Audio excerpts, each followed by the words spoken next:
Good evening, my cherished settlers. Today we find ourselves at a pivotal moment in our journey, a moment where we must harness our collective strength to boost our earliest production lines, for it is through these lines that we will secure our survival and pave the way to greater wealth for our community and the potential for our expansion. First, let us turn our attention to the firewood camps. By enhancing their efficiency, we can ensure that our hearths continue to stay warm through the winter.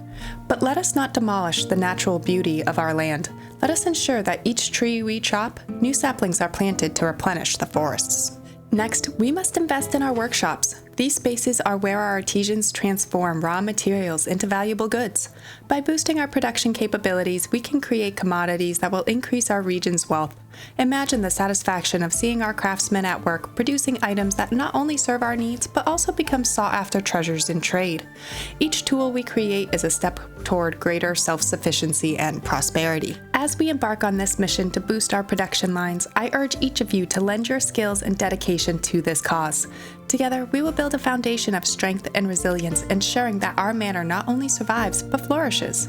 The wealth we create will not just fill our coffers, it will enrich our lives and strengthen the bonds of our community and pave the way for our future expansion. Heyo and welcome to another episode of Build&Battle Season 3, where we will build a beautiful medieval city while battling off famine, mutiny, and the bitter cold. In the last episode, we introduced a tithe and as a result also boosted our food production with a new farm, additional apple orchards, and additional sheep fields. So if you happen to miss the last episode, then click on the info card above, or if you're looking for a new Manor Lords series to binge watch, then check out the entire Build&Battle Season 3 playlist located in the description below. In today's episode, we are going to provide the settlement a little tender loving care by boosting our firewood production once again, increasing our leather production for our cobblers, and importing a small amount of roof tiles so we can finally finish leveling up our cliffside burgage plots. Because I'm silly and didn't realize that was the reason we could not level up the plots at all. So if you're enjoying Build&Battle Season 3, hit that like button, subscribe, and let me know in the comments what you're most excited to see in the upcoming patch that's coming out. If you can't wait to see the season unfold, consider becoming a channel member for exclusive perks, emojis, and early access to videos. And don't miss out on our Build&Battle Season 3 merchandise linked in the description below. Alrighty everyone, I'm wicked excited to start today's build, so kick back, grab your caffeinated beverage of choice, and let's jump right on into it. Let's begin today's episode by increasing our firewood production. We did this recently, however, we have experienced a massive population boost, which has left us in slightly dire straits for our upcoming winters. Now we have 3 lumber spots right now, and I want to just bolster them a bit. The first spot we have is right here where our original lumber camp began, and it is also the site of our wood planks production as well. I think I would like to add at least one more firewood camp in this area here. Our second spot is the one we built a few episodes ago in the woods at the bottom of our territory. I would like to add at least one more here as well. Our third is the forester hut near our original farmlands. We had a great suggestion back in episode 1 from What the Hell 3722 to place the other forester's hut on the other side of the forest, and I adored the suggestion as from an aesthetic point of view and a game mechanic point of view. Because we are beginning to suffer a bit from the firewood production, I'd like to add some firewood camps here as well now to just ensure that we have, enough coming in, because we still have a lot of open burgage plots. I still have a huge section of burgage plots that I kind of want to add in right here. So that's why I'm adding so many, because I just want to be prepared for future expansion. So let's come on in, let's place each of these in a time lapse and kind of just watch them grow.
Next, let's ensure that the natural beauty of our land remains intact by adding a boatload of foresters' huts. I love the trees in this game as they add a great decoration, and while someday I do hope to build a dirty industrial settlement, I am going to wait until we have more game mechanics, kind of like the fire hazard and the smells.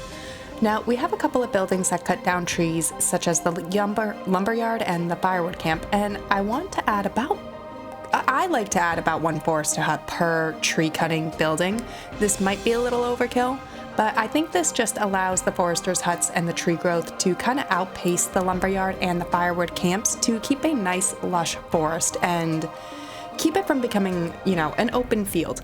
However, like I said, this might be overkill for some of the areas we are trying to build in, so we're going to add in a lot of forester huts, but kind of take a look at how thick we need the area to be with trees as well. Let's start with our original lumber spot. So I want to come in here, try and wiggle 2 more forester huts in, changing the orientation around and trying to fit them in aesthetically.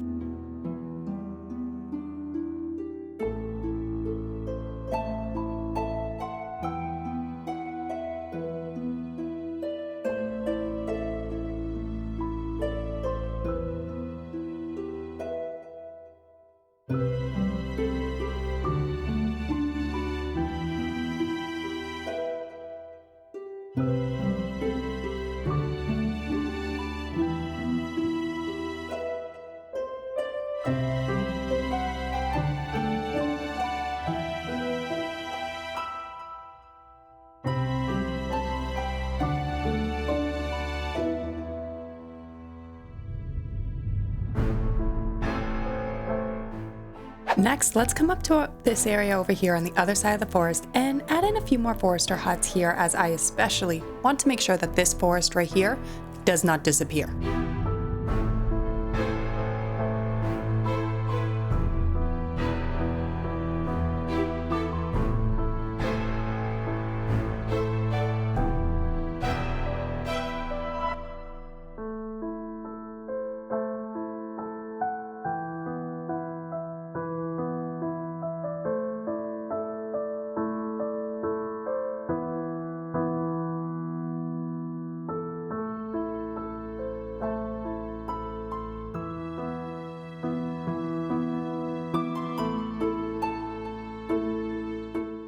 And finally, let's come down to this spot we built a few episodes back and add just one more. We already have 2 huts here, but my entire inspiration for this area was thickly wooded, and I have a spot that I think we can easily wiggle the forest hut into.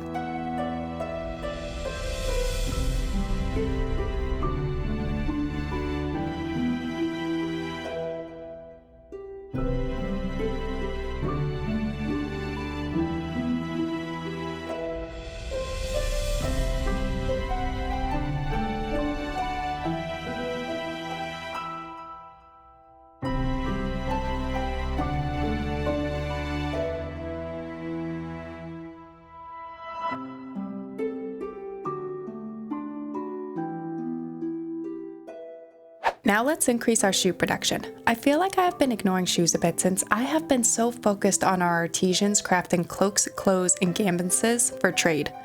Well, we can trade shoes too, and they actually cost a bit less because they only require leather, which is produced from hides, which we're raking in plenty between our piggies, goats, and sheep. And our little original hunting camp down back when we started our settlement camp also produces, well, not a lot, but a kind of small amount of hides. So I first want to construct several tanneries to help bolster this production, and I want to do it aesthetically. If hides are produced from the animals, I want a tannery located nearby each spot we are producing meat. Therefore, I want to place maybe 3 of them. The first spot is near our livestock trading post and sheep farm that was constructed when we first introduced livestock to our settlement. This way, the shepherds are bringing the sheep to be sold or butchered, and the tannery can just kind of pick up the hides and produce the leather. The second spot is right here in the middle, where we have our weaver and malt house. This is sort of a central point for the 2 huge meat-producing areas, since all the burgage plots to either side here have goats or pigs. The final spot is where we built the farmlands a few episodes back. Honestly, I didn't plan to add a tannery here at first, so I will either wiggle it in somewhere or I may flex my absolute authority as Lady of the Manor and demolish a home. But don't worry, we're still moving a lot of settlers into this area, so I will attempt to demolish only the homes that aren't occupied, but no promises. All right, let's jump on into building these.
So let's just talk real quick about what we're seeing here. You may have noticed I threw another field up here, and that was for aesthetic purposes, because the hill honestly just makes this look so darn good. Well, because of this, I did notice that our single little farm here was not cutting it, and we were struggling to harvest all of the emmer before winter set in. Thus, we have another farmhouse right here that is going up. So let me know down in the comments what you think of this little farmhouse addition. Personally, I love the slope of the field and how it pulls the farmlands in, honestly, rather beautifully. Now, I'll be the first one to admit I'm a tad silly and stupid sometimes. I have been racking my brain over why our burgage plots in the settlement center won't level up. Well, I put my glasses on, actually looked at what they needed, and realized we had completely depleted our roof tile stock. Yep, I'm dumb. So we need to start importing roof tiles, which honestly I'm not excited to do. However, it is necessary to continue our development. Eventually, I would like to expand into new territories, and I'm challenging myself to do this in an organic manner. I don't want to just jump across the map to a territory like Goldhoff that has a rich salt and clay deposit, which is really what I want to do, to start getting in those roof tiles and, honestly, salt. Instead, I do want to grow organically from the city center into the bordering territories like Selbitz, Waldbrand, and Immenruth. So yeah, normally I would just want to jump over here and grab that nice clay deposit, but then we're going from here to here. So with that little ramble aside, I am going to start importing roof tiles for now until such a time that we are able to expand.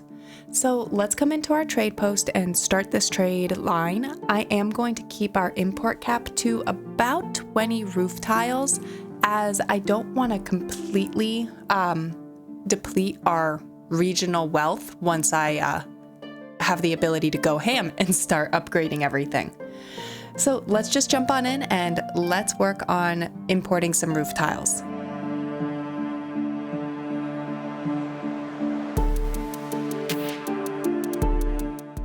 All right, so let's wrap up our episode with a nice relaxing time lapse to see if our changes allows us to continue to level up our city center.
Nice. So off camera, I will let some time pass so that we can finish leveling this area up. I'd like to have at least 5 years pass between each episode, as 1, it lets the game catch up with everything we built, and 2, it seems more realistic to me honestly, as historically, this settlement wouldn't have probably grown as much as it has in the 50 game years that has passed. Alrighty everyone, I think that just about wraps up today's episode. If you enjoyed today's episode, please hit that like button, subscribe, and hey, leave me a comment down below letting me know your thoughts on today's build. If you are excited to see the next episode unfold, consider becoming a channel member for exclusive perks, emojis, and early access to the videos. And don't forget to check out our Build&Battle Season 3 merchandise linked in the description below. Until next time, I hope everyone has a phenomenal week.